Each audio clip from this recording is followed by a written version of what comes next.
इस कहानी की शुरुआत एक तबाह हुए शहर से होती है। सब कुछ बिखरा पड़ा था, सड़कें सुनसान थी क्योंकि ज़ोंबी वायरस की तबाही की वजह से दुनिया की बहुत सारी आबादी अब ज़ॉम्बीज़ में बदल गई है। जिसके बाद हमें कपल दिखाया जाता है। इनमें वाइफ का नाम मोली था। ये अपनी गाड़ी से एक दोस्त के पास एयरपोर्ट पर जा रही थी जो इन्हें यहाँ से मेक्सिको ले जाएगा, क्योंकि सिर्फ मेक्सिको ही ऐसी जगह है जहाँ पर ज़ोंबी वायरस और उनका हमला अभी तक नहीं हुआ। वो जगह पूरी तरह महफूज है। तो अब ये लोग लगातार तेज स्पीड में अपनी गाड़ी से आगे बढ़ रही थी क्योंकि इन्हें जल्द से जल्द एयरपोर्ट पर पहुंचना होगा। लेकिन काफी लंबा सफर करने की वजह से मोली की तबीयत खराब हो जाती है। इसीलिए ये लोग एक रेगिस्तानी इलाके में अपनी गाड़ी रोक लेते हैं। मोली के हस्बैंड कहते हैं कि हमें एयरपोर्ट से पहले गाड़ी नहीं रोकनी चाहिए थी, हमें चलना होगा। लेकिन जब वो गाड़ी स्टार्ट करता है तो वो चलती ही नहीं क्योंकि गाड़ी का एक टायर रेत में धंस गया था, जो काफी कोशिशों के बाद भी नहीं निकलता। ये दोनों यहाँ पर फंस गए हैं। इस बात को लेकर दोनों की बहस हो जाती है क्योंकि वो एक दूसरे को ही इल्जाम दे रहे थे कि तुम्हारी वजह से ये हुआ, तुम्हारी वजह से हुआ। जिसके बाद मोली का हस्बैंड अपने उस दोस्त को कॉल करता है जिसके पास ये दोनों जा रहे थे, पर बात होने से पहले ही सिग्नल्स चली जाती है जिस वजह से कॉल कट चुकी थी। और फिर तभी मोली देखती है कि सामने से एक आदमी उनकी तरफ ही चला आ रहा है। गौर करने पर इन्हें पता चलता है कि कोई नॉर्मल इंसान नहीं है बल्कि ज़ॉम्बी है जो इन्हें मारने के लिए लगातार इनकी तरफ ही बढ़ता चला आ रहा था। जिसे देखकर फौरन मोली का हस्बैंड गाड़ी से गन लेता है। जिस बीच उसका मोबाइल भी वहीं बाहर गिर जाता है, लेकिन उसका ध्यान नहीं जाता और अब वो ज़ॉम्बी पर लगातार गोलियां चलाने लगता है जिस वजह से जख्मी होकर वो नीचे गिर गया था। तब ये दोनों बहुत खुश हो जाते हैं कि हमने ज़ॉम्बी को मार डाला। लेकिन वो मरा नहीं था,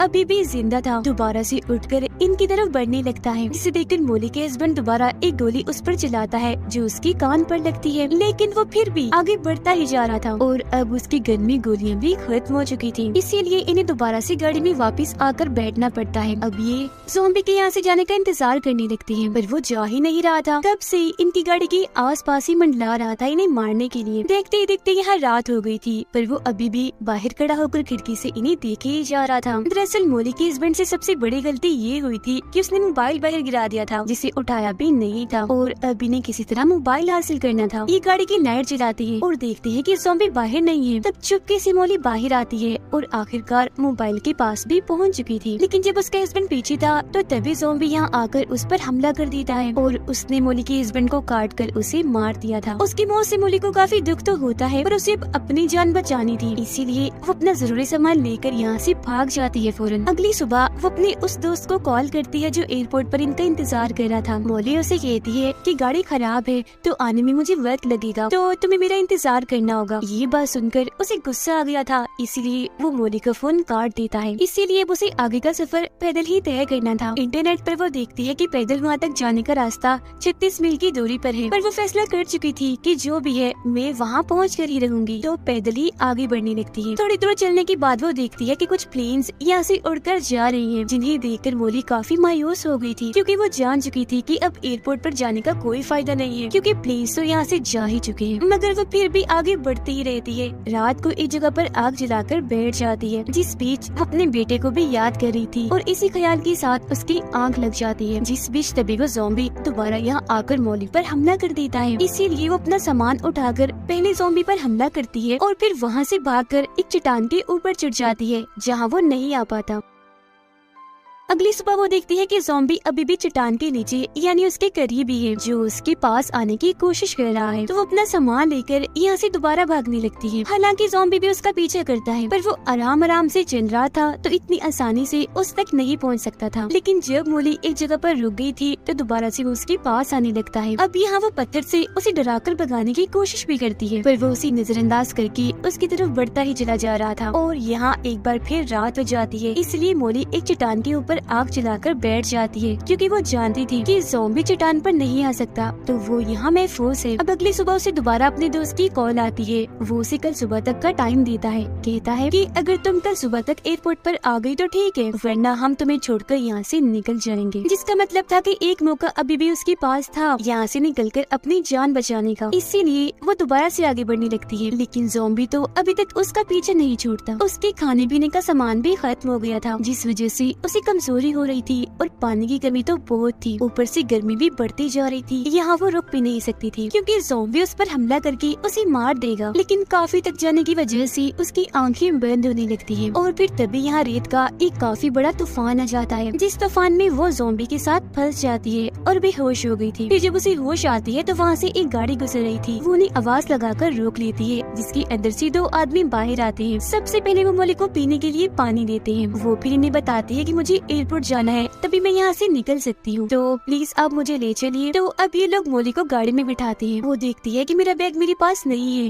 कहती है कि शायद वो वहीं गिर गया होगा जहाँ मैं बेहोश पड़ी थी। तो अब ये दोनों उसका बैग लेने के लिए चले जाते हैं। गाड़ी में मोली खून के निशान देखती है, जिससे वो समझ गई थी कि ये दोनों कोई शरीफ लोग नहीं है बल्कि खूनी है। वो घबरा गई थी। फिर ये दोनों लड़की वापस गाड़ी में आकर मोली से कहती है कि हमें भी एयरपोर्ट जाना है, तो तुम हमें भी वहाँ जाने का रास्ता बता दो। जब ना चाहते हुए भी उसे इन्हें रास्ता बताना ही पड़ता है, जिसके फौरन बाद ही उसे गाड़ी से बाहर लाकर मारने लगती है। चाकू निकालकर जैसे उसकी जान लेने वाली होती है कि तभी मोली जोर जोर से चिल्लाने लगती है। उसकी चीख के साथ ही रेत हिलता है और उसमें हलचल हो रही थी और अगले ही पल उसमें से वो ज़ॉम्बी बाहर निकल कर आता है जो कई दिनों से मोली के पीछे था, पर वो भी तूफान के साथ बेहोश हो गया था। और अब वो उस जगह पर आता है जहाँ ये दोनों लोग मोली को मार रहे थे। उन पर हमला करके एक आदमी को वो काट लेता है, जो देखकर दूसरा लड़का गाड़ी लेकर फौरन यहाँ से निकल जाता है। गाड़ी में से कुछ खाने पीने और जरूरी सामान निकल कर मोली के पास गिर जाता है, लेकिन वो एक बार फिर इस सुनसान रेगिस्तान में फंस गई थी, जहाँ वो ज़ॉम्बी दोबारा से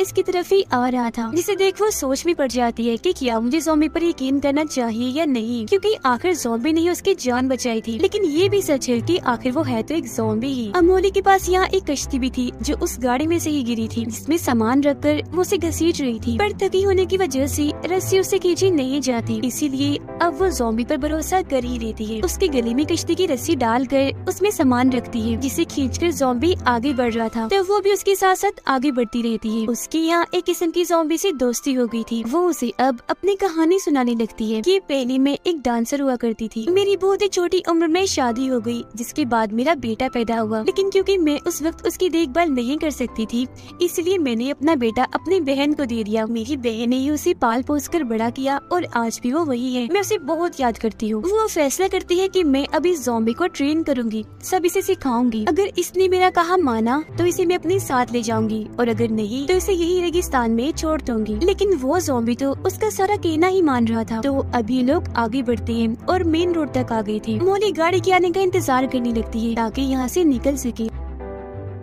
इतनी ही देर में यहाँ आर्मी की बहुत सारी गाड़ियाँ आने लगती हैं, जिन्हें देखकर मोली ज़ॉम्बी को छुपा देती है, क्योंकि वो जानती थी कि अगर आर्मी ने ज़ॉम्बी को देख लिया तो वो इसे मार देंगे। खुद वो आर्मी के सामने जाती है, जहाँ कुछ सोल्जर्स उसे ज़ॉम्बी समझकर उस पर गन तान देते हैं। तब वो उन्हें समझाती है कि देखिए मैं ज़ॉम्बी नहीं हूँ, मैं इंसान हूँ, मुझे मदद चाहिए। उसका ये कहना ही था कि तभी ज़ॉम्बी वहाँ से निकलकर सामने आ जाता है। इससे देखकर सोल्जर्स उस पर गोली चलाने के लिए तैयार थे। हालांकि मोली उन्हें समझाती भी है कि देखिए मत मारे इसे, खतरनाक नहीं है, ये किसी को कोई नुकसान नहीं पहुंचाएगा। पर एक सोल्जर ज़ॉम्बी पर गोली चला ही देता है, जिससे जख्मी होकर वो नीचे गिर गया था। साथ ही अब उसे गुस्सा भी आने लग गया था। मोली उसका गुस्सा ठंडा करने की कोशिश भी करती है, पर वो उसकी उंगली पर काट ही लेता है, जिसका मतलब था कि वो भी अब इस वायरस के असर में आकर ज़ॉम्बी बन जाएगी। लेकिन वो ऐसा नहीं चाहती थी, इसलिए एक पत्थर उठाकर अपनी उंगली पर दे मारती है, जिससे उंगली टूट जाती है, यानी ये वायरस अब उसके जिस्म में नहीं फैलेगा। और अब क्योंकि आर्मी यहाँ से जा चुकी थी, तो ज़ॉम्बी के साथ वो दोबारा से आगे बढ़ना शुरू कर देती है। लेकिन वो सड़क पर ही लेट गया था क्योंकि काफी थक चुका था। तब मोली की नजर सामने जाती है, जहाँ उसे एयरपोर्ट दिख जाता है। वो काफी खुश हो गई थी क्योंकि वहाँ जाने के लिए वो कब से मेहनत कर रही थी। ज़ॉम्बी जख्मी भी था,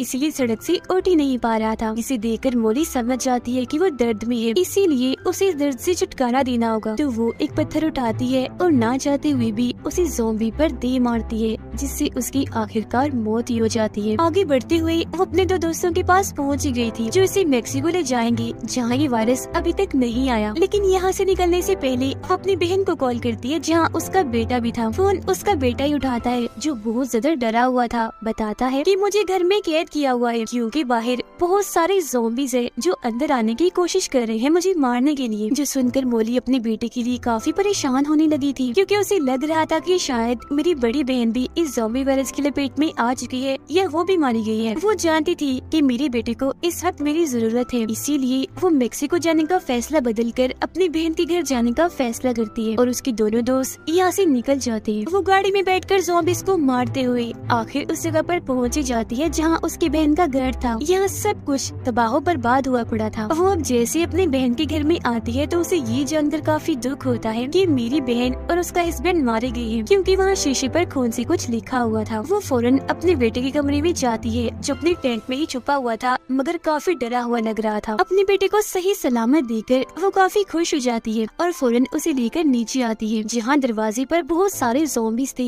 जो अंदर आने की कोशिश में लगे हुए थे। वो अपने बेटे को कहती है कि तुम बस मेरे पीछे रहना और हाथ में बेलचा उठा लेती है। दरवाजा जैसे ही खुलता है वो ज़ॉम्बीज़ पर हमला करके सबको ही मार डालती है और इस तरह से खुद की और अपने बेटे की जान बचा लेती है, सिर्फ अपनी बहादुरी की वजह से, क्योंकि पिछले काफी वक्त से वो इतनी बड़ी बड़ी मुश्किलात का सामना कर रही थी, इसीलिए जान चुकी थी कि इनसे कैसे निपटना है। और इसी के साथ ये कहानी इधर ही खत्म हो जाती है।